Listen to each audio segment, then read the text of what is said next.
Gnostik ini juga tidak percaya Yesus yang disalib. Yang disalib adalah Simon orang Kirene. Nah, kalau Bapak pegangannya Gospel Barnabas, SMP di Bandung. Oke. Saya dengar nih dari temen di mana, di TikTok.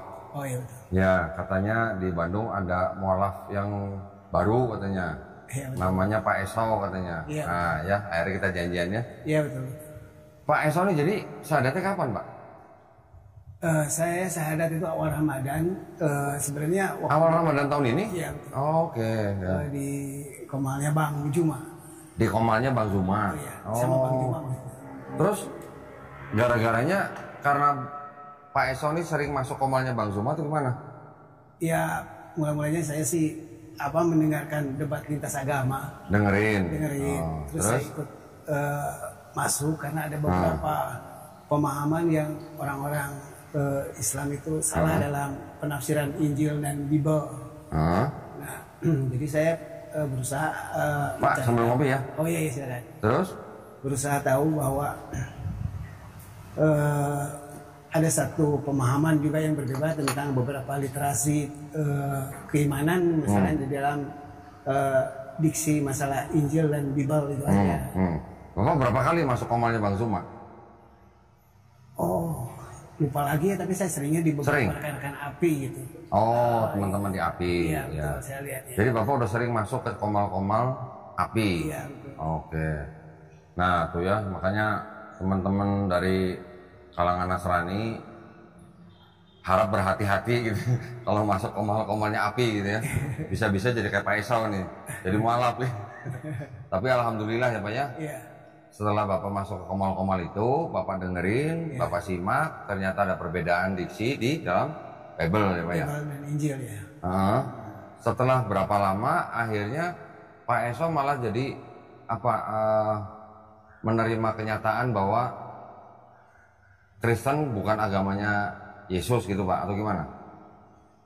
Iya betul. Jadi sebenarnya diksi Kristen itu bukan tidak ada sejaman Isa dan Masih atau Yesus Christ, karena yang saya pahami dulu adalah suatu din atau suatu bentuk kaum yang memang percaya dengan satu Tuhan. Nah, karena memang ada beberapa perbedaan antara orang Nasrani dan orang Kristen di dalam pemahaman tentang Isa Masih atau Yesus Christ. Kami meyakini beliau adalah seorang nabi. Sedangkan orang Kristen dengan doktrin pemahamannya adalah sebagai anak Tuhan, Tuhan itu sendiri. Saya pahami begitu. Ini mohon maaf ya Pak Esau ya. Pak Esau sebelumnya dari Kristen apa? Saya bukan Kristen Pak. Oh sebelumnya bukan Kristen? Ya. Apa Pak? Saya kaum Nasrani. Nasrani. Ya. Oh Bapak menyebut Bapak dan kelompok Bapak Nasrani. Ya. Jadi ketika Nasrani Bapak tidak menyembah Yesus sebagai Tuhan. Betul. Betul gitu? Betul. Oke. Bukan saksi Yehova? Oh bukan. Bukan? Bukan. Oh. Jadi gerejanya apa Pak? Kalau kaum Nasrani itu tidak punya gereja Pak. Dia punyanya adalah bait suci. Bait suci apa? Bait suci yang di Yerusalem? Bukan, penamaannya di sini. Oh, rumah ibadahnya. Rumah ibadah. Disebutnya bait suci. Ya. Terus? Yang saya pahami dulu itu namanya adalah biara. Tapi biara itu dipakai diksi oleh orang Kristen sebagai tempat gereja. Pak, mohon maaf, bicaranya agak keras dikit boleh? Nggak gitu kedengeran saya. Ya. Jadi apa tanya Pak? Ada beberapa pemahaman dulu ya, tempat ibadah kami di sini khususnya yang ibadah itu adalah bait suci. Bait suci. Ya. Terus? Di mana kami juga sama kalau mengadakan suatu pemahaman di dalam ya kalau rekan-rekan apa ya namanya berkelompok itu namanya bukan gereja tapi bait suci gitu. Rumah ibadahnya disebut bait suci. Ya, walaupun ada beberapa. Iya. Terus yang tempat Bapak itu ada berapa cabang, Pak? Yang saya tahu hanya ada satu, Pak, di situ. Di mana? Di kota mana? Di kota Banjar, Pak, Tasik. Di Banjar. Ya. Oke. Bapak dari kecil memang ikut kelompok itu atau baru-baru aja atau gimana? Udah lama, Pak. Dari tahun berapa, Pak? Dulu saya tidak seintens waktu saya kecil ya. Tidak terlalu sering ke sana karena saya sekolah di Bandung. Ya dulu orang tua saya yang sana. Jadi orang tua sudah ikut kelompok itu. Oh, ya. Nama kelompoknya apa namanya Pak? Ya kami di dalam hal ini sebutannya ya kaum Nasrani aja gitu kelompoknya. Nasrani aja. Iya. Tapi nggak ada misalnya persekutuan apa namanya gitu? Enggak. Anggotanya banyak Pak? Kurang lebih 150 orang. 150 orang? Iya lebih. Kurang lebih. Terus pemimpinnya disebut apa? Pendeta juga? Rabai. Hah? Rabai. Rabaik. Ya. Rabaik. Rabai. Rabi atau Rabaik? Kalau Rabi kan itu lebih Yahudi. ya. Kami Rabai. Rabai. Rabai. Rebai. Iya. Oke. Ya sebenarnya maksudnya sama Rabi sama Rebai itu. Iya sama. Oh. Semacam ulamanya lah gitu. Iya. Pemimpinnya. Oh. Orang tua Bapak masih ada? Udah tidak ada. Dua-duanya udah nggak ada. Terus Bapak berarti aktif di kelompok itu dari tahun berapa? Dari umur berapa? Ya, saya 11 tahun Pak di sana. 11 tahun. Iya. Oke. Selama ini berarti Bapak menyembah hanya Tuhan yang Maha Esa. Iya. Tidak menyembah selain Tuhan yang Maha Esa itu. Iya. Tuhan yang Maha Esa itu Bapak sebut dengan nama siapa? Kalau kami menyebutnya adalah Elohim atau Eloah. Elohim atau Eloah. Eloah. Oke. Bukan Yahweh. Oh, bukan. Bukan ya. Bukan. Sebutnya tetap Elohim. Iya. Bukan pakai Adonai atau Hashem gitu. Iya. Oh. Nah, terus selama Bapak mengikuti komal-komal teman-teman di API itu, apa yang Bapak tangkap dari pembicaraan-pembicaraan atau debat-debat di online gitu, Pak? Ya, saya mulanya tertarik dengan adanya persamaan antara Injil dan Bible. Persamaan? Ya, kan ada beberapa pemahaman antara Injil dan Bible. Sebenarnya itu dua hal yang berbeda menurut saya. Karena Bible itu kan adalah yang saya pahami adalah dikanonisasi ya, atau dikodifikasi oleh jauh setelah. Nggak ada dikodifikasi Pak, Bible itu. Oh, iya. Dikanonisasi. Dikanonisasi ya, dan oleh 4 santo terdahulu ya, Lukas, Matius yang gitu ya. Oleh siapa? Lukas, Matius. Oh bukan, kalau nama Matius, Markus, Lukas, Yohanes itu adalah nama-nama yang diatributkan oleh bapak-bapak gereja di abad kedua. Oh ya itu. Tapi Bapak menggunakan Bible apa Pak? LAI juga? Jadi saya punya satu Injil Pak yang Bapak punya Injil? Iya Injil yang mungkin kau pernah dengar yang diapokrifkan kan? Apa? Yang diapokrifkan atau Teofilia, Injil Apokrifa. Iya apokrifa. Jadi pemahaman di Injil Apokrifa itu yang contoh aja ada beberapa ada persamaan dengan diksi di Muslim seperti di Injilnya Barnabas, Injilnya Thomas, di Injilnya Filipus, Injilnya Yakobus, tentang beberapa mukjizat yang memang tervalidasi oleh Al-Quran itu sendiri. Ya, contohnya di Thomas itu kan beliau bisa membuat suatu perbuatan ajaib yang membuat tanah dari menjadi burung. Ya, itu adanya di Gospel namanya Invensi Gospel of Thomas. Ya, terus Bapak pakai juga Gospel Barnabas. Iya. Barnabas yang mana Pak? Gospel Barnabas yang mana? Kalau sekarang pakai istilahnya mungkin ya Injil Barnabas yang pertama yang Calypso of Barnabas. Yang apa? Yang Capitolus. Kok Capitolus sih? Capitolus. Epistle bukan? Epistle of Barnabas, tapi yang edisi bukan dari literasi terjemahan Italia atau Spanyol. Oh, kalau yang penerjemahan Italia Spanyol itu bukan epistle Pak namanya. Betul. Itu gospel. Ya, gospel. Ada epistle abad kedua, ada Acts of Barnabas abad kelima, baru yang terjemahan Italia Spanyol abad 15-16 itu sebenarnya berasal dari abad ke-13. Berarti ada 3 Pak. Yang Bapak pakai yang mana nih? Epistle yang saya tahu itu dari yang pertama. Ya. Epistle. Abad kedua. Kenapa Bapak pakai yang itu? Karena ini hanya saya dapat literasi dari ketua-ketua terdahulu Pak. Oh. Ini yang benar betul-betul. Karena Bapak ingat nggak yang di dalam Epistle Barnabas itu poin apa yang Bapak paling ingat di situ? Ada 4 pilar Pak yang saya tahu. Pertama yang disalibkan itu bukan Isa Al-Masih tetapi Yahuda atau Judas. Judas. Ya. Terus? Kedua adanya pertemuan Isa Al-Masih atau Yesus Kristus dengan perempuan Samaria, di mana beliau mengatakan tidak akan lagi menyembah kepada di gunung selatan atau utara, tetapi di satu tempat yang memang belum dijelaskan di mana kita bersujudnya. Ketiga adalah pada proses penyembelihan peristiwa Abraham, itu yang disembelih itu bukan Ishak tapi Ismail. Terus yang keempat ada nubuatan tentang baginda Nabi Muhammad. kalau yang di epistel itu nggak ada Pak nubuat untuk Nabi Muhammad.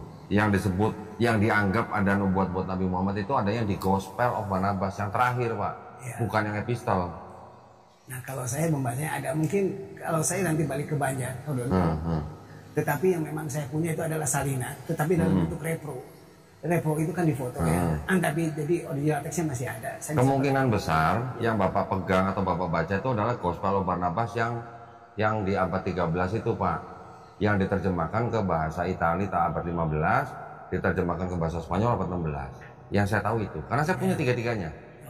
Saya punya tiga-tiganya, sudah saya baca, dan saya memang nggak pernah pakai gitu.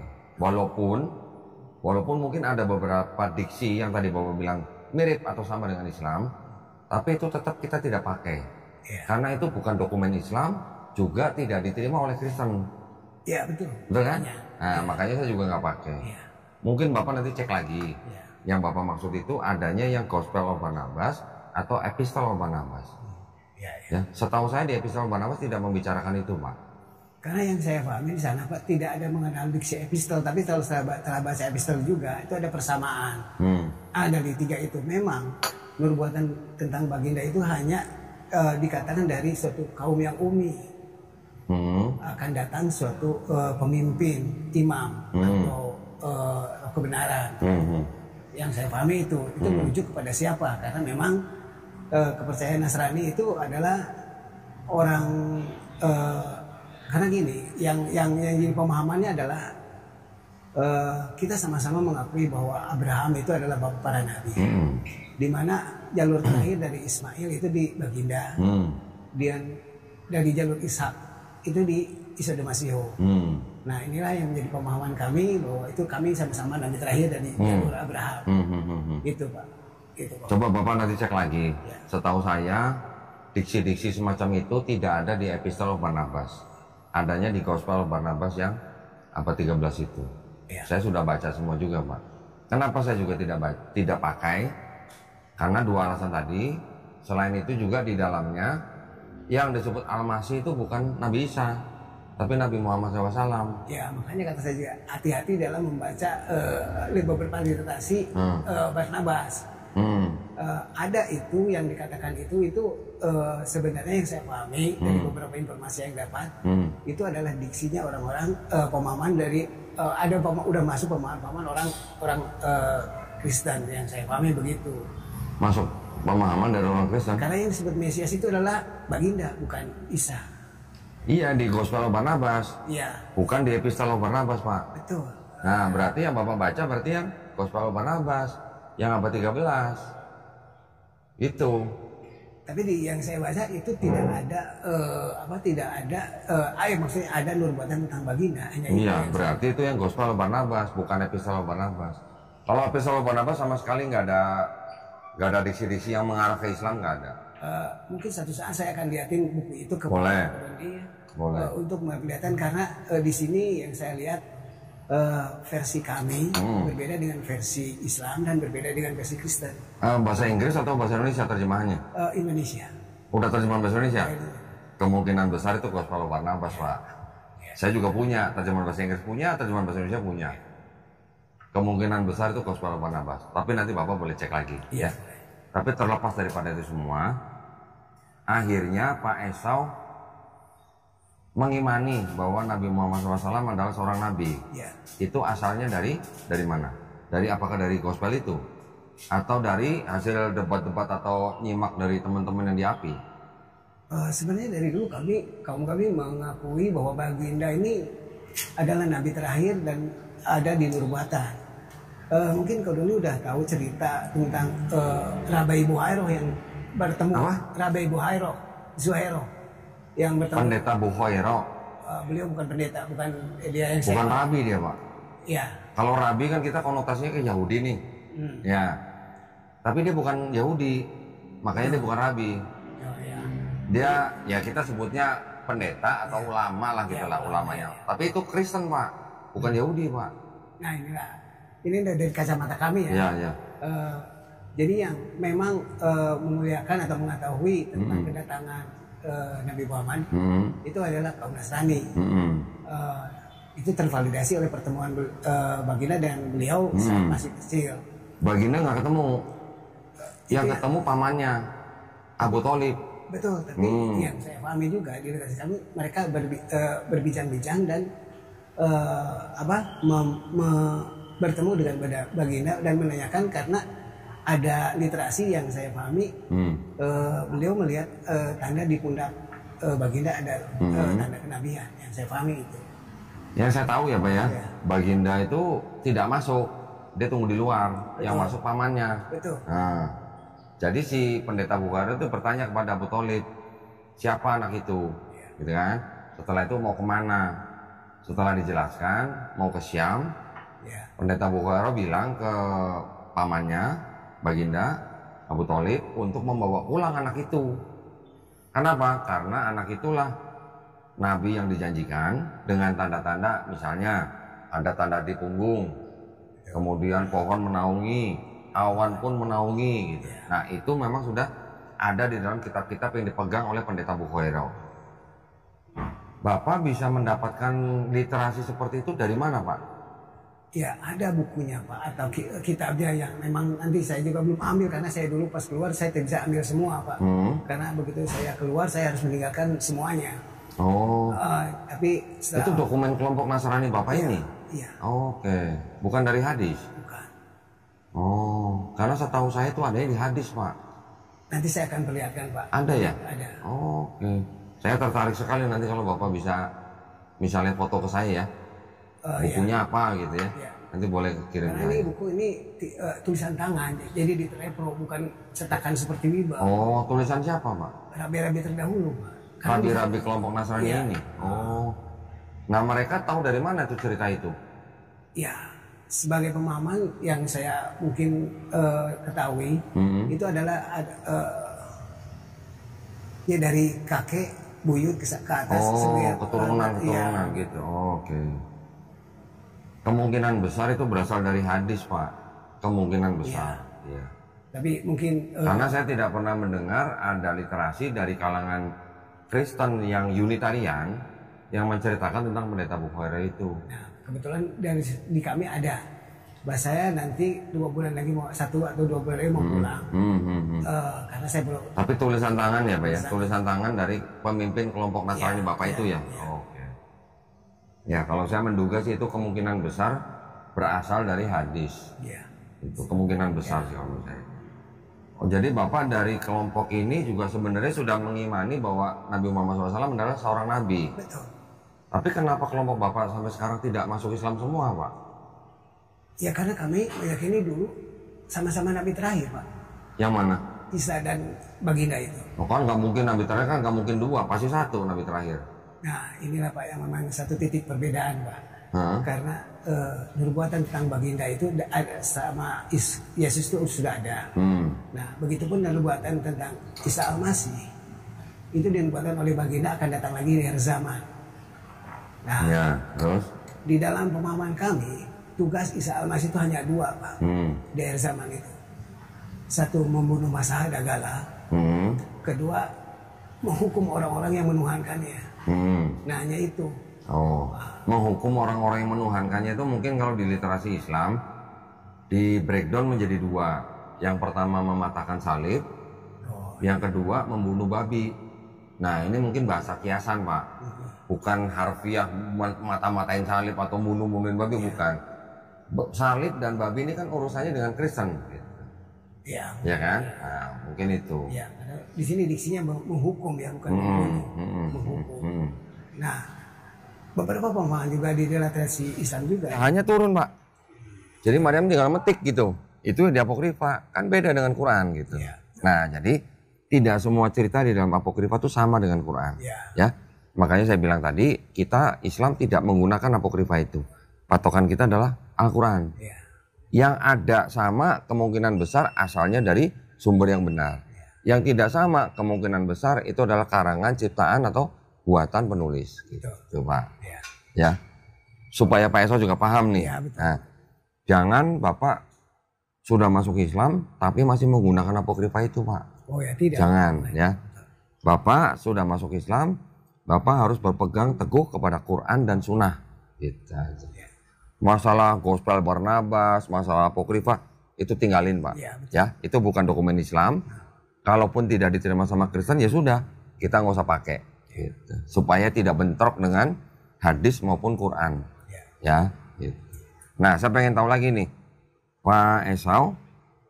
Saya kalau ingat nama Esau tuh jadi ingat kakaknya Yakub ya, Pak ya. Oh, iya, Nabi Yakub alaihissalam ya. Kakaknya Esau kalau di Bible di ceritanya dikibulin ya, Pak ya, sama Yakub ya. Iya, dikibulin. Dikasih sup apa? Kacang atau apa ya? Iya. Terus Yakub menggunakan bajunya Esau mendapatkan hak kesulungan dari ayahnya ya. Betul. Ishak, betul kan? Iya. Esau ini dipercaya menjadi leluhurnya bangsa Romawi, Pak. Iya. Nah, yang saya pengen tahu dari Pak Esau ini, apakah kelompok Bapak sudah tahu kalau Bapak sudah masuk Islam? Sudah, Pak, makanya saya diusir. Diusir? Iya. Oh gitu? Iya. Saya agak bingungnya gini, kalau mereka mengaku Nabi Muhammad SAW sebagai Nabi juga, kenapa ketika Pak Esau keluar, Bapak diusir gitu?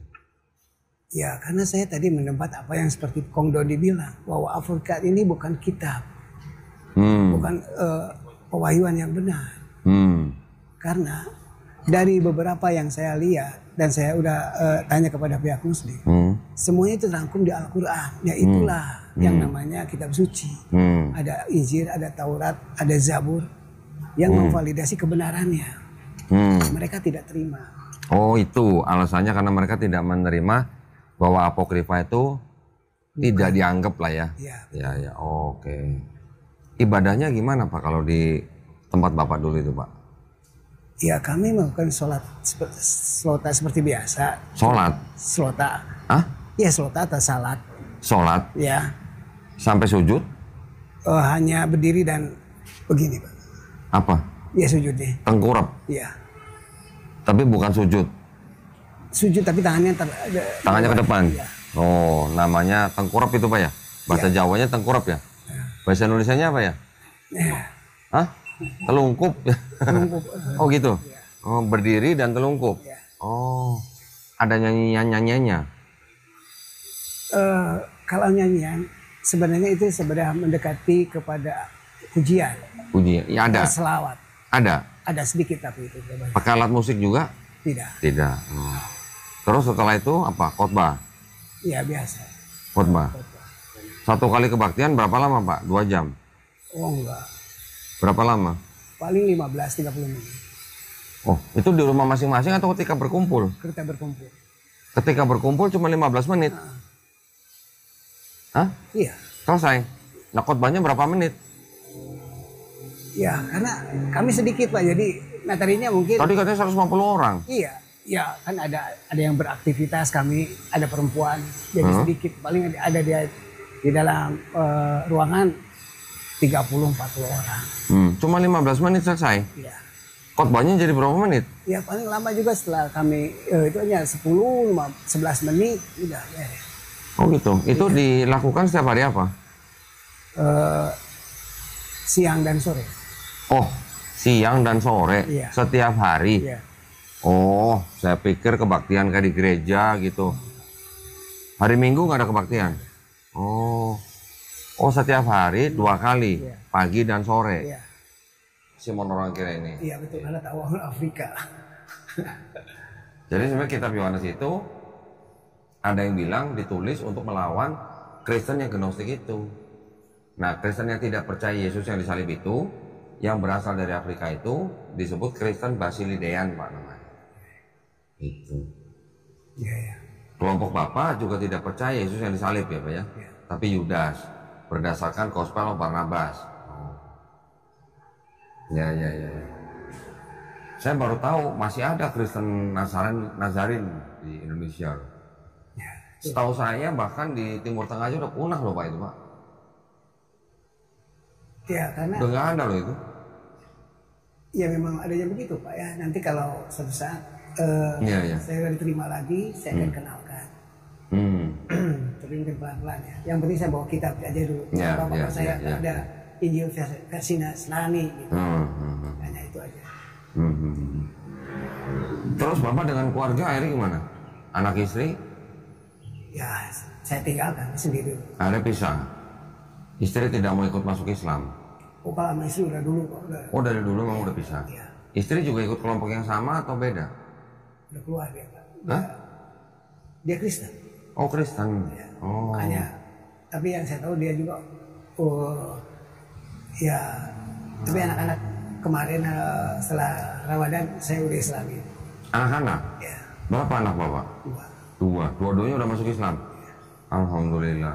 Sekarang ikut siapa anak-anaknya? Tantenya. Hah? Tantenya. Ikut tantenya? Oh, yang paling besar umur berapa? SMA apa? SMA. Adiknya? SD. SD. Oh, jauh jaraknya ya. Oke. Oh, jadi Bapak pisah dengan istri ketika apa namanya? Bapak masih di Nasrani, istrinya Kristen. Oh. Ya. Cukup ini juga ya, memang jauh beda ya. Iya, dia pindah ke Kristen dari Nasrani. Ya. Oh, dulunya sempat ikut Nasrani, pindah ke Kristen. Kemauan sendiri atau ada yang narik Pak itu Pak? Ya makanya harus lari itu Pak. Hah? Tidak boleh kerja di luar itu karena ditarik oleh orang Kristen. Diiming-imingi. Tidak boleh kerja di luar maksudnya? Karena resikonya pasti orang Kristen itu pasti menarik. Enggak, maksudnya tadi Bapak bilang tidak boleh kerja di luar tuh di luar mana? Komunitas. Di luar komunitas. Oh. Resikonya besar gitu ya. Oke. Saudara yang lain, saudara dari Bapak juga ikut kelompok yang Nasrani itu? Ada yang ikut dan memang ada banyak juga meninggal Pak. Oh, ya. Tidak semua ikut. Oke, mungkin ada yang mau diceritain lagi Pak? Cukup, Saya Pak. udah kebanyakan nanya ini. Ya cukup Pak. Cukup? Cukup Pak ya. Oke, baik kalau gitu ya. Ya Alhamdulillah Pak Esau sudah menjadi Muslim, ya kan? Jadi ya tinggal sekarang Pak Esau mempelajari Islamnya dengan lebih ini lagi ya, lebih dalam lagi ya. Kalau tadi ada temannya yang membina, Alhamdulillah mudah-mudahan dilancarin ya Pak ya. Insya Allah nanti Bapak sampai bisa baca Quran Pak ya. Terus apa namanya, mungkin boleh, kalau boleh saya minta Bapak memberikan pesan-pesan kepada pemirsa gitu, mungkin yang buat para yang saudara kita yang Muslim, juga buat teman-teman kita yang belum Muslim gitu Pak. Silakan. Ya, kalau rekan-rekan saya terima kasih aja terhadap rekan-rekan API, khususnya API Indonesia dan Jabar, atas bimbingan dan masukan sehingga saya mendapatkan suatu keyakinan yang hakiki di dalam keislaman. Yang belum Muslim atau Kristen, ya yang saya pahami, semua agama itu sepakat bahwa surga itu di telapak kaki ibu, bukan di telapak kaki anak. Hanya itu mungkin. Emang ada di Kristen Pak gitu bilang surga di bawah telapak kaki ibu? Nggak ada Pak. Nggak ada itu Pak. Ya, ini. Iya. Hanya pepatah gitu ya. Oke. Terus kalau surga di bawah telapak kaki ibu maksud Bapak gimana? Ya artinya tidak mungkinlah Tuhan menjadi anak gitu, itu manusia. Oke. Jadi yang lahir dari seorang wanita tidak mungkin Tuhan. Itu pesan Bapak ya. Ya, itu pesan yang makjelek. Baik, Alhamdulillah. Terima kasih banyak Pak Esau ya. Kita sudah bisa bercakap-cakap, berdiskusi, ya kita saling menguatkan. Mudah-mudahan saya doakan juga Pak Esau istiqomah Pak. Amin. Ya Pak ya, dan insya Allah kita semuanya husnul khotimah ya Pak ya. Ya, nanti kita komunikasi lagi. Bapak kalau pulang ke Banjar, Bapak mau bawa satu kitabnya itu. Nah, keren nih. Nanti kita bisa pelajarin ya kitab dari Pak Esau nih. Bener ya itu Gospel of Barnabas gitu ya. versi Nasrani ya. Hah? Versi Nasrani. Versi Nasrani ya. Nanti saya baca dulu. Nanti sama nggak dengan punya saya gitu ya. Ya, baik kalau gitu. Terima kasih banyak atas perhatiannya dari para pemirsa. Ya, mudah-mudahan obrolan kita nih bermanfaat nih buat kita semua. Dan buat para pemirsa yang ingin mendukung perjuangan dakwah kami, dipersilakan untuk mengirimkan ke Bank Muamalat dengan nomor rekening 3030 300 300 atas nama Yayasan Garda Mualaf Indonesia. Bisa konfirmasi ke nomor handphone 0813 9883 7007 atau ke Melisa dengan nomor handphone 0812 4788 8892 ya. Barakallahu fikum, semoga partisipasi para pemirsa diterima di sisi Allah SWT sebagai amal jariah. Amin ya rabbal alamin. Baik kalau gitu kita pisah, undur diri, kita jumpa lagi di konten-konten selanjutnya. Wabillahi taufiq wal hidayah. Wassalamualaikum warahmatullahi wabarakatuh. Terima kasih banyak.